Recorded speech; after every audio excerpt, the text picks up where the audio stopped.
Bismillahirrahmanirrahim. Our today's lecture is about the thermodynamic equilibrium. What is thermodynamic equilibrium? A system is said to be in the state of thermodynamic equilibrium if its state variable do not change with time and space. Chemical equilibrium की जब आप बात करते हैं तो आप कहते हैं कि it's chemical composition doesn't change with time. तो जब हम थर्मोडायनामिक इक्विलिब्रियम की बात करते हैं तो इसके जो भी इसके स्टेट वेरिएबल्स हैं, state function as well as state variable, ये टाइम एंड स्पेस के साथ साथ चेंज ना हो, तो ऐसी कंडीशन में हम कहते हैं कि सिस्टम जो है ये थर्मोडायनामिक इक्विलिब्रियम में है। अब थर्मोडायनामिक इक्विलिब्रियम जो है, अब जो इसके पैरामीटर्स हैं, जो इसके स्टेट वेरिएबल्स हैं जो इसको डिस्क्राइब करते हैं, उनके अकॉर्डिंगली हम हर एक के रिस्पेक्टिवली थर्मोडायनामिक इक्विलिब्रियम को कैटेगराइज कर सकते हैं। सबसे पहले है थर्मल इक्विलिब्रियम। थर्म हीट को कहते हैं। थर्मल इक्विलिब्रियम क्या है? A system is in thermal equilibrium if the temperature remain same in all parts of the system. या अगर आपके पास दो सिस्टम हैं तो हम ये कह सकते हैं that both the system are said to be in thermal equilibrium if they are at same temperature. अगर दो सिस्टम्स का टेम्परेचर सेम है तो हम कहेंगे कि थर्मल इक्विलिब्रियम में है, और अगर उनका टेम्परेचर सेम नहीं है तो हम कहेंगे कि थर्मल इक्विलिब्रियम में नहीं है। अब ये हमारे पास बेसिस है zeroth law of thermodynamics. Zeroth law of thermodynamics क्या है? ज़ीरोथ लॉ ऑफ थर्मोडायनामिक्स यही स्टेट करता है कि अगर दो सिस्टम सेम टेम्परेचर पे हैं तो वो आपस में थर्मल इक्विलिब्रियम में होते हैं, और अगर उनका टेम्परेचर सेम नहीं है तो वो थर्मल इक्विलिब्रियम में नहीं है। तो ये ग्राउंड बेसिस प्रोवाइड करता है ज़ीरोथ लॉ ऑफ थर्मोडायनामिक्स की। थर्मल इक्विलिब्रियम, जितने भी पार्ट्स ऑफ द सिस्टम है उनका टेम्परेचर जो है वो सेम हो, यूनिफॉर्म हो, तो हम कहते हैं कि ये थर्मल इक्विलिब्रियम में है।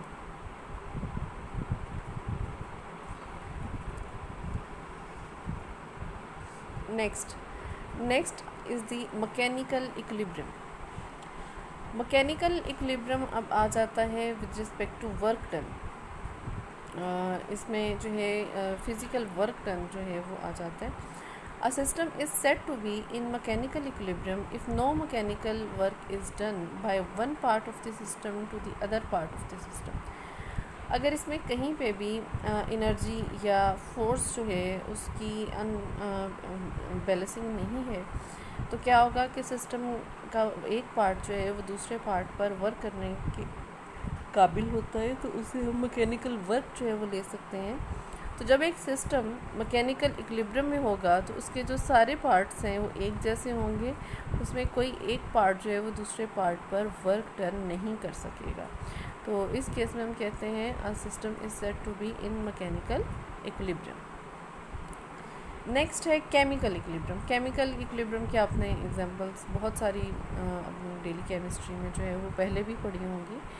If the composition of the system remains constant and uniform through out. अगर कोई भी सिस्टम है उसकी कंपोजिशन सेम रहती, मीन्स कि उसमें आपने देखा होगा कि जो भी रिएक्टेंट है उनकी कंसंट्रेशन और प्रोडक्ट की कंसंट्रेशन चेंज नहीं होती विद रिस्पेक्ट टू टाइम, उतनी ही रहती है, तो फिर हम कहते हैं the system is said to be in chemical equilibrium. It is said to be in chemical equilibrium.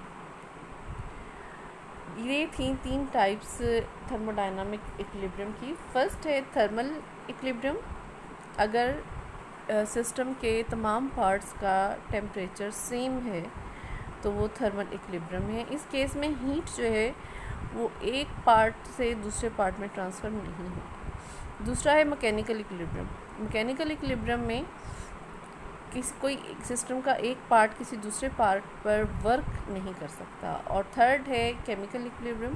Chemical equilibrium में कोई भी केमिकल रिएक्शन जो है फर्दर प्रोसीड नहीं होगा, जो उसकी केमिकल कंपोजिशन है सिस्टम की वो थ्रू आउट कॉन्स्टेंट जो है वो रहती है। तो ये तीन टाइप्स थी थर्मोडायनामिक इक्विलिब्रियम की। नेक्स्ट हमारे पास है डेफिनेशन है change in state. Change in state हम कहते हैं कि सिस्टम जो है उसमें कोई चेंज आया है, हम उसको डिफ़ाइन करते हैं उसकी स्पेसिफाइड स्टेट के साथ। तो चेंज इन स्टेट कब आएगा? Change in state of the system is completely defined when its initial and final states are completely specified. जब उसकी फाइनल और जो उसकी जो है इनिशियल स्टेट्स जो हैं वो स्पेसिफाई होती हैं, डिस्क्राइब कर दी जाती हैं, तो हम कहते हैं कि जो सिस्टम है उसमें चेंज आया है, that is known as change in state.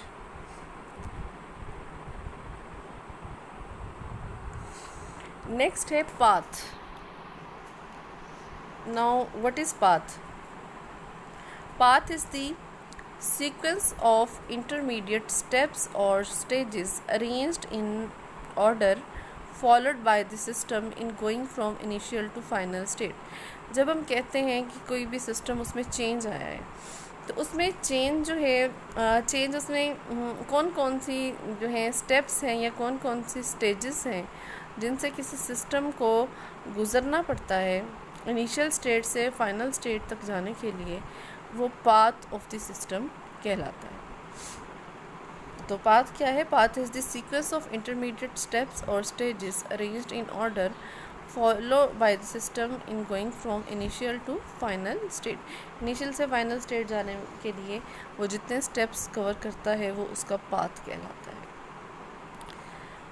Okay, next are the processes. हमने कहा था हम प्रोसेस को डिटेल में पढ़ेंगे, तो अब हमारे पास थर्मोडायनामिक प्रोसेसेस हैं। Thermodynamic process is defined as the path or operation by which a system changes from one state to another।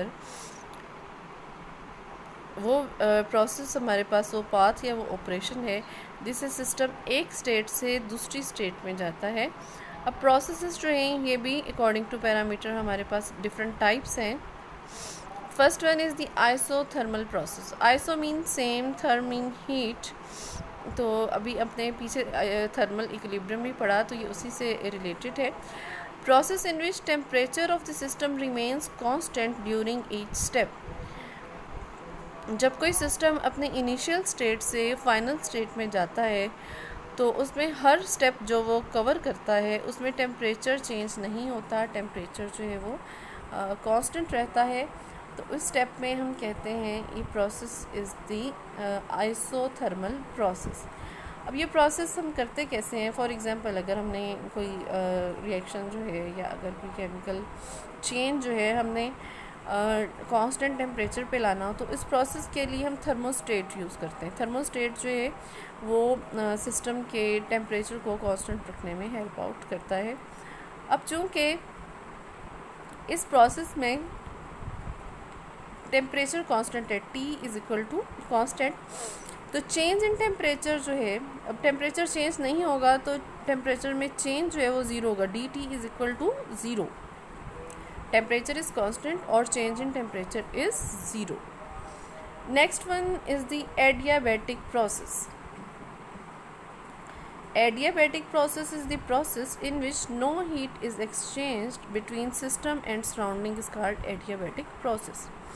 अब एडियाबैट प्रोसेस में अगर हमारे पास दो सिस्टम है तो दोनों सिस्टम में हीट एक्सचेंज नहीं होगी, और अगर सिस्टम और सराउंडिंग है तो ना तो हीट सिस्टम से सराउंडिंग में जाएगी और ना ही सराउंडिंग से सिस्टम में आएगी। इसमें हीट जो है वो कांस्टेंट है।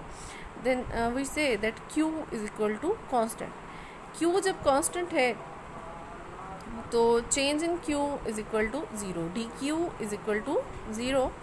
अब ये एडियाबैटिक प्रोसेस हम कैसे करेंगे? एडियाबैटिक प्रोसेस जो है ये हम करते हैं सिस्टम और सराउंडिंग को थर्मली आइसोलेट करके या इंसुलेट करके। सिस्टम जो है वो इंसुलेटेड होगा फ्रॉम सराउंडिंग, तो दैट इज़ द एडियाबैटिक। अब आइसोथर्मल और एडियाबैटिक प्रोसेस में दोनों में डिफरेंस है। क्या डिफरेंस है? आइसोथर्मल प्रोसेस में टेम्परेचर कांस्टेंट है। अब अगर ड्यूरिंग द प्रोसेस उसमें टेम्परेचर अगर बढ़ने लगता है तो हीट जो है वो सराउंडिंग को चली जाती है। अगर उसका टेम्परेचर डिक्रीज़ होने लगता है तो सराउंडिंग से हीट जो है वो सिस्टम में आ जाती है। मींस कि आइसोथर्मल प्रोसेस एडियाबैटिक प्रोसेस नहीं है, उसमें हीट का एक्सचेंज होता है और हीट का एक्सचेंज उसमें मस्ट है ताकि टेम्परेचर जो है वो कांस्टेंट रह सके। एडियाबैटिक प्रोसेस में टेम्परेचर कांस्टेंट नहीं होता, उसमें नो एक्सचेंज ऑफ हीट। अगर ड्यूरिंग द प्रोसेस उसमें हीट इवॉल्व हो रही है तो सिस्टम का टेम्परेचर बढ़ जाएगा, और अगर उसमें हीट जो है वो एब्जॉर्ब हो रही है तो सिस्टम का टेम्परेचर कम हो जाएगा। इसमें टेम्परेचर कांस्टेंट नहीं है, इसमें रिस्ट्रिक्शन क्या है कि सिस्टम और सराउंडिंग के दरमियान में हीट एक्सचेंज नहीं होगी, no exchange of heat between system and surrounding. और आइसोथर्मल में हीट एक्सचेंज होती है लेकिन उसका टेम्परेचर जो है वो कांस्टेंट रहना चाहिए। So that is the difference between isothermal process and adiabatic process.